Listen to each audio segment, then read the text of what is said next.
त्यांचाच नेहमी विजय होतो. अशा लोकांचा पराभव कधीच होऊ शकत नाही. भगवान विष्णू वस्तुतः माता, पिता, नातलग व बंधू आहेत. ज्या लोकांची बुद्धी अशा प्रकारे स्थिर राहते त्यांची कधीच दुर्गती होत नाही. भगवान विष्णूचे स्वरूप मंगलमय आहे व गरुड मंगलरूप आहे.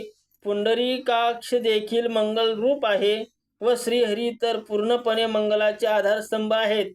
पुढे भगवान म्हणाले की मी आपल्याला संपूर्ण गरुड पुराणाचे विधीपूर्वक कथन केले आहे. हे परम पुण्यमय महापुराण जो कोणी भक्तिभावाने वाचतो व श्रवण करतो तो पुरुष या जगात जन्म मृत्यूच्या फेऱ्यातून मोक्ष प्राप्त करीतो व भगवान विष्णूचे सानिध्य प्राप्त करतो.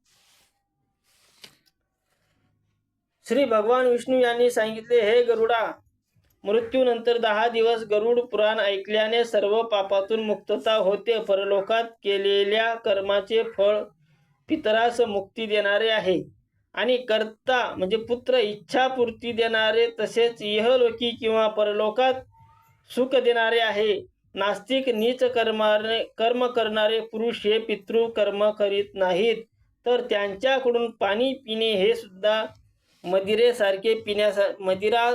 पिण्यासारखेच आहे. ते प्राशन न करणेच उत्तम.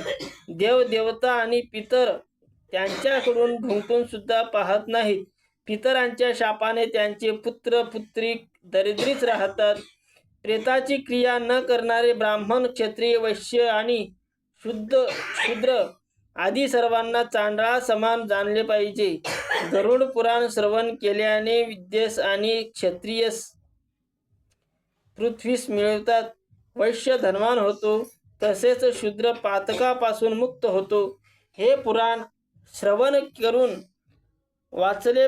वाचणारे पहिले ऐकणाऱ्यांनी शय्या वगैरे सर्व दान केले पाहिजे. हे जर त्यांनी आचरणात आणले नाही तर त्यांना कशामध्येही यश मिळणार नाही. प्रथम पुराणाची यथासांग पूजा करून नंतर वस्त्र, दागिने, गोदान आणि दक्षिणेने आदरपूर्वक पुराणिकाची वाचणाऱ्याची पूजा केली पाहिजे. तसेच अन्न, सोने, भूमिदान वगैरे दानांनी पुण्यप्राप्ती करून घेतली पाहिजे आणि त्यांची भक्तिपूर्वक कथा वाचकाची पूजा केली पाहिजे. भगवंत सांगतात की पूजा कथनानेच माझी पूजा होत असते, यात काहीच संदेह नाही. पुराणिक हे वाचित असतो त्याला जो आनंद प्राप्त होतो त्यानेच मी निसंदेह होऊन जातो. पुंडलिक वरदा हरी विठ्ठल श्री ज्ञानदेव तुकाराम पंढरीनाथ भगवान की जय. गोपाल कृष्ण भगवान की जय.